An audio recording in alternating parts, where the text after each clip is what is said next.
Bon les gars, dans cette vidéo en fait, ce qu'on va voir ça va être tout simple. Ça va être en fait, parce que bon, c'est bien d'avoir des moteurs 80 cm3 comme ça, etc. Mais bon, quand ça fait un cheval, c'est un peu de la merde.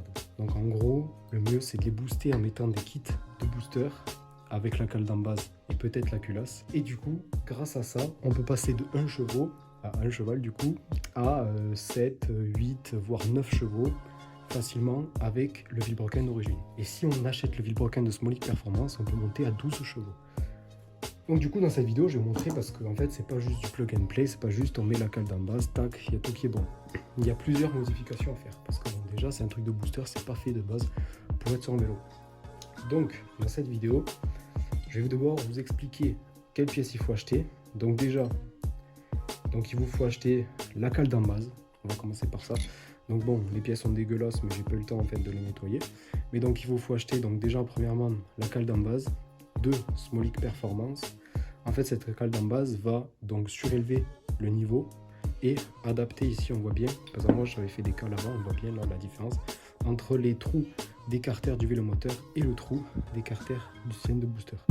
Parce que si on met directement le cylindre de booster avec juste une plaque vite fait en alu qu'on peut faire, qui n'a pas cette sorte d'adaptateur, en fait il y a du jour. Donc du coup c'est pas bon, il faut que ça soit étanche. Du coup, qu'est-ce qu'on va faire? Déjà dans un premier temps, on va racheter des joints. Parce que d'origine ils sont éclatés, donc on va acheter une pochette de joints. Qu'est-ce qu'il faudrait acheter? Déjà, on va commencer par le plus chiant, les goujons. Les goujons d'origine, bon là ils sont enfoncés, j'ai un peu la flemme de les enlever. Mais vous pouvez voir la différence de taille. Même s'ils sont enfoncés, il faut que ça arrive là. Donc il y a facilement 1 cm de moins. Et en fait, quand on va tout surélever, mettre le cylindre de booster et mettre la cale d'en base, la culasse et tout, que ça soit la culasse d'origine du vélo ou la culasse qui a fourni avec ça, dans tous les cas, les goujons sont trop petits. Donc déjà, il faudra prendre une tige filetée, vous achetez chez Brico Dépôt, je sais pas où. Vous prenez une tige filetée d'1 mètre, vous la coupez et c'est fini. Vous mettez, c'est des goujons. Voilà, donc première étape, avoir des goujons. Deuxième étape, si vous avez un peu d'argent, vous n'aurez pas besoin de faire le système des goujons. Vous avez juste acheté la culasse de Smolic Performance. Mince, voilà, là on la voit. La culasse donc de Smolic Performance, vous voir quand même que c'est de la qualité. Et surtout, donc l'avantage de cette culasse, c'est qu'elle refroidit beaucoup, mais vraiment beaucoup mieux. Parce que en fait, la culasse d'origine, avec la puissance du cylindre, de base, c'est pas fait en fait, c'est fait en air forcé de base un booster, avec une ailette là qui va tourner, une sorte d'hélice, avec suivant les tours minutes que vous avez, ça accroche au vilebrequin. Du coup, en fait, ça refroidit pas trop, donc en hiver, tout ça, vous pouvez rouler, il n'y a pas de souci. Mais en été, le mieux, ça sera quand même de mettre ça. Parce qu'en été, moi, j'ai pas roulé avec, elle se laisse tomber. Juste pour la vidéo de salade, on l'a juste sorti vite fait, c'est tout. Voilà. Du coup, si vous êtes d'humeur à beaucoup rouler, culasse. Je crois que sur le shop, elle est à 90 $. Voilà, donc culasse Smolic Performance. Et donc l'avantage, c'est que le trou des goujons est déjà percé en 8, je vais vous en parler. Et l'avantage aussi, c'est que du coup, il n'y a pas besoin de changer les goujons. Je l'ai su il n'y a pas longtemps, ça. Enfin maintenant. Du coup, j'ai remis les goujons d'origine, ça fait plus propre, etc. Du coup, une fois que vous avez fait ça, donc ce qu'on va faire déjà dans un premier temps, c'est donc serrer les goujons. Parce qu'en fait, de base, je les avais remis. Donc là, imaginons qu'en fait, vous mettez vos nouveaux goujons. Vous prenez une pince, pas besoin de faire écrou contre écrou, franchement, flemme. Ce que vous prenez, là on s'en fout, et même là on s'en fout, parce que dans tous les cas, c'est pas là où ça va se serrer, donc juste vous mettez au milieu comme ça. Et avec une pince multiprise, c'est le mieux, pincetto c'est encore mieux, vous allez serrer jusqu'à que ça force. Donc, ça, c'est fait. Une fois que vous avez vous prenez votre piston de booster, bon, dégueulasse, rempli de pâte à joint, parce que... Bref, on s'en fout, c'est du chinois. Mais bon, le mieux, c'est vraiment ce que je fais, c'est vraiment pas propre du tout, même moi, je le sais. Donc voilà, vous me prenez votre premier circlips et vous le mettez. Je viens de me rendre compte qu'à l'instant, j'ai pas mon circlips. Ça me fait peur. Je vais regarder si je l'ai... Ah non, c'est bon, il est là. J'ai rien dit. Donc, vous prenez votre circlips. Vous allez commencer à le mettre sur le piston, le premier, on s'en fout. Au moins, ça diminuera les risques de faire tomber dans le bas moteur. Le mieux, c'est de prendre une pince à bec. Après, donc là, normalement, vous avez une flèche, mais bon, vu que j'ai roulé plus de 500 bornes avec, il n'y a plus la flèche. Enfin, si on la voit, mais vite fait, elle est là. Ce que vous allez faire, c'est que ce côté où c'est percé, c'est l'admission. Donc voilà, ça va être comme ça. Donc là, je vous apprends rien. Vous changez la cage aiguille qui est fournie la plupart du temps avec le kit. De toute façon, si elle n'est pas fournie, changez-la. Parce que d'origine, c'est de la merde. Donc vous prenez une cage aiguille de booster. Là, on peut voir qu'elle est bien parce qu'il y a du bruit. Tout simplement. Alors, là, c'est vrai que le mieux, c'est mettre une cage à aiguille, hein, c'est vrai. Parce que sans une cage à aiguille, ça sera un peu relou. Donc, vous mettez du papier, que d'un côté, on s'en fout parce que le deuxième, il y a déjà le Circlips. Donc là, je ne sais pas si vous allez bien me voir. Je vais essayer de faire une cale. Sauf que du coup, je vais mettre l'autre côté parce qu'avec la gravité, ça va se péter la gueule. Voilà. Donc, est-ce qu'on est bien là? Là, on est pas mal. Vous mettez votre Circlips dans votre pince à bec. Jusque là, comme je fais que le dire, je vous apprends rien. Bien sûr, ça ne va pas se mettre.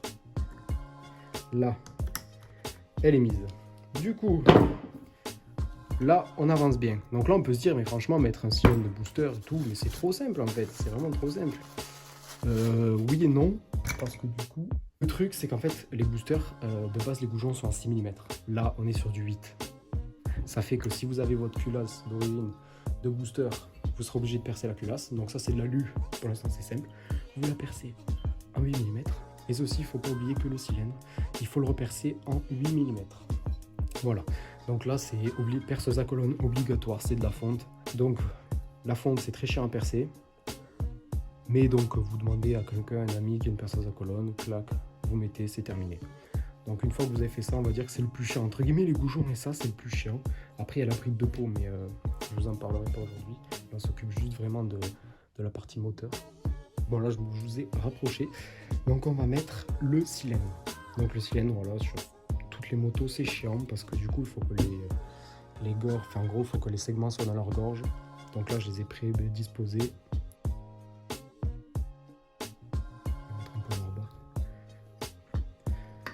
Donc le mieux, peut-être mettre un peu en bas. On va voir si ça rentre.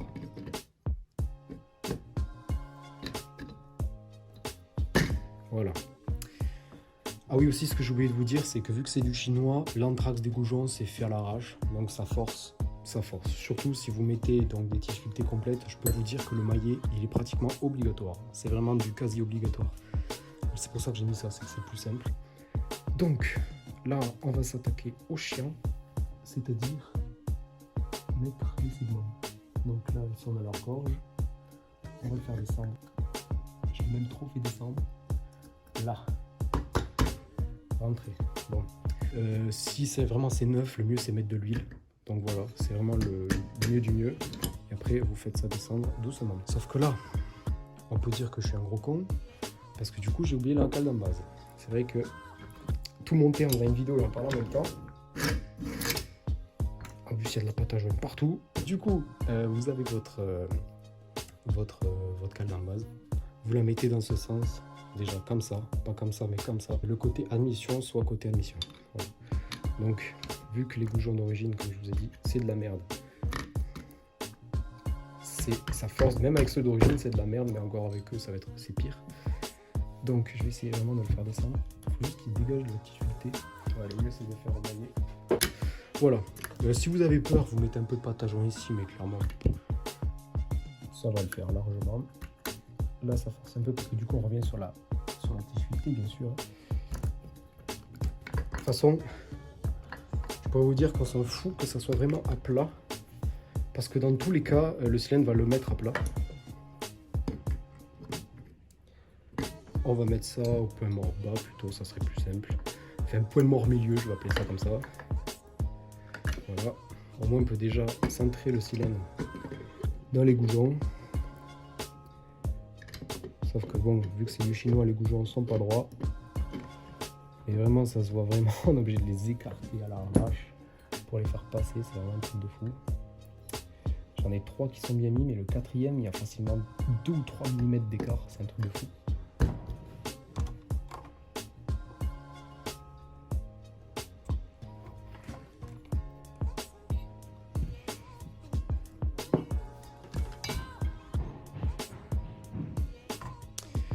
Donc, ouais, c'est vraiment... La cale d'en base, en fait, elle a, comparé tout à l'heure, la cale d'en base, elle a bougé en fait les goujons, là, on peut voir que ça appuie. C'est C'est vraiment, ça dépend des moteurs.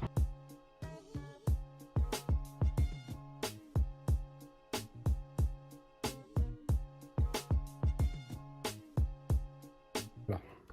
Comme je vous ai dit, on s'en fout parce que là on peut voir que la cale n'est pas droite. Et dans tous les cas, la culasse va bien mettre. Donc là, je sais que c'est pas droit, mais automatiquement, en fait, ça va faire comme une presse. Ça va faire un appui plan pour ceux qui connaissent. Donc là, vous voyez vraiment que ça dépend des moteurs. Moi, j'ai vraiment l'entrance des goujons qui a chier. Bon, on va pas faire de la gitanerie parce que vraiment, c'est vrai que vous pouvez voir que depuis le début, c'est de la gitanerie plus. Parce que vraiment, moi, le vélomoteur, comme je vous ai dit, je le prends vraiment pas au sérieux. Comparé à la 50, par exemple, où là, tout ce qui est gitanerie, faut pas le faire. Surtout sur des gros kits, mais là, sur des trucs de base qui coûtent pas très cher, ça suffit la gitanerie. Donc voilà. Je sais qu'il y a certains en commentaire qui vont gueuler, mais c'est donc de serrer en diagonale pour pas écraser le joint trop d'un côté, tout simplement.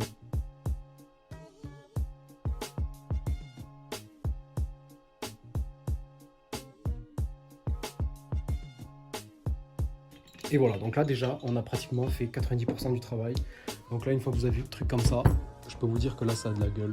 Vous voyez, tu vois, le moteur, il a quand même de la gueule, même si c'est totalement de la gitanerie. Voilà, une fois que ça c'est fait, une fois que vous avez mis tout le haut moteur, vous avez pratiquement fini. L'allumage, on ne touche pas. Le bas moteur, on ne touche pas s'il y a assez de puissance. Enfin, s'il n'y a pas non plus autour des 8 chevaux, ça suffit. Après, c'est l'embrayage. Clairement, moi, l'embrayage, il n'a jamais tenu, même sur des petits kits 70 Naraku. Donc le mieux, c'est de changer l'embrayage. Je vous le mettrai en description, donc le lien Amazon. Et franchement, c'est juste des garnitures comme ça, vertes. Et franchement, ça fait le taf. C'est-à-dire que les garnitures d'origine, ça patinait, mais ça faisait que patiner. Et là, même en tirant un peu fort, ça patine pas. Après, il faut pas faire cirer l'embrayage. Parce que c'est un embrayage à sec, vous le savez, c'est pas comme sur une moto. L'embrayage, il sert juste à être à l'arrêt, mais il sert pas à repartir, il sert à rien faire. Donc voilà. Et ça va tenir très bien. Donc voilà, une fois que vous avez fait ça, il n'y a rien à changer. Le mieux, c'est vite fait poncer ça, parce que l'état de surface, il n'est pas propre. Donc vous faites ça, pas compliqué. Bien sûr, n'oubliez surtout pas le ressort. Et ce qui est bien dans la conversion de kit, c'est qu'on n'a pas besoin de toucher au bas moteur. Vous avez juste à toucher à l'embrayage, c'est tout. Après, tout ce qui est bas moteur, c'est vraiment, il n'y a rien à faire. Le plus chiant, c'est vraiment les goujons. Repercer et c'est tout. Et après la bride de peau, parce qu'en fait la sortie du cylindre elle est droite, du coup ça sort plus sur le côté, donc on est obligé de faire une sorte de S qui va partir comme ça pour éviter le cadre, tout simplement. Voilà. Et c'est après, si vous êtes aventureux et si vous avez un peu de budget, vous achetez le vilebrequin renforcé, enfin pas renforcé mais équilibré, et vous aurez plus de performance. Enfin, ça vibrera surtout moins, parce que là en fait je sais pas si vous voyez comme une Derby Euro 3 ça vibre. On est sur du x5, clairement.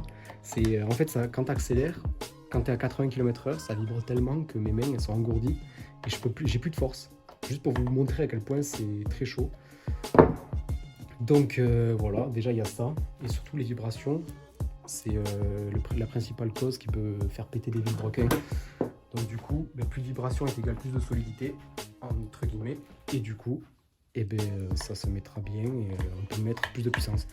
C'est-à-dire qu'avec un vilebrequin basique qui n'a pas trop de kilomètres, vous mettez 8 chevaux max, 8-9. Et si vous avez un vilebrequin renforcé, équilibré entre guillemets, vous pouvez mettre jusqu'à 13 chevaux. Donc là, c'est déjà pas mal. Moi, j'étais autour des 8-9 chevaux. Donc c'était très tendu de base, d'où le fait que j'accélérais jamais à fond. Et donc là, l'avantage, c'est que vraiment, je pourrais tartiner comme un fou et il n'y aura aucun souci.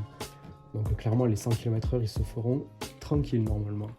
Parce qu'avant, je prenais 0 tour. Parce que du coup, les carters étaient petits. Le fait d'avoir énormément agrandi la prépa carter, son but, en fait, c'est vraiment de faire gagner des régimes. Ça fait gagner un peu de tout, mais dans 80% du temps, c'est les hauts régimes. Et vu que là, c'était vraiment bien bridé de base, et en gros... je sais pas comment vous expliquer, mais le truc il prenait pas de tour. C'est-à-dire qu'en gros, je faisais un rupteur, le truc il prenait 8000. C'était que dalle. L'avantage c'est que ça se chauffait pas. Donc mon pot il était toujours froid. Mais donc en pointe, c'était vraiment pas ouf. C'était ça le truc. Et là, l'avantage c'est que vu que c'est bien ouvert, ça prendra plus de tours et plus rapidement, ça sera tout mieux. J'aurai plus de puissance, etc. Donc ça sera vraiment mieux. Et je pourrais prendre plus de pointe, entre guillemets.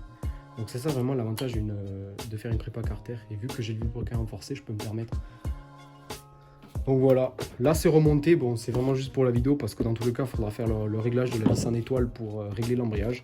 Mais donc là le moteur est monté. Voilà. Vous passerez de 1 cheval, excusez-moi j'arriverai pas à me le faire, à 8-9 chevaux à peu près.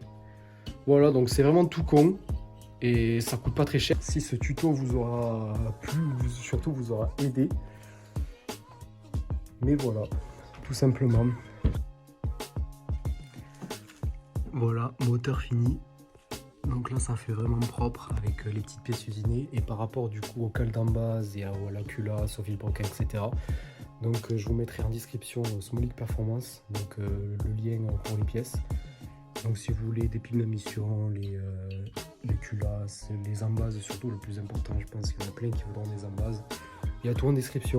Donc pour l'instant, il n'y a pas de code promo, mais on va essayer de dégoter un petit peu de promo. Et voilà, donc j'espère que cette vidéo vous aura plu. Et normalement, la prochaine vidéo, ça sera un test du vélo. Parce que bon, j'en parle, mais bon, il faut bien quand même le tester. Et après, peut-être plus tard, on mettra cette chose. Mais ça, c'est pas pour tout de suite. Sur ce, prenez soin de vous, prenez soin de vos vélos. Allez, ciao!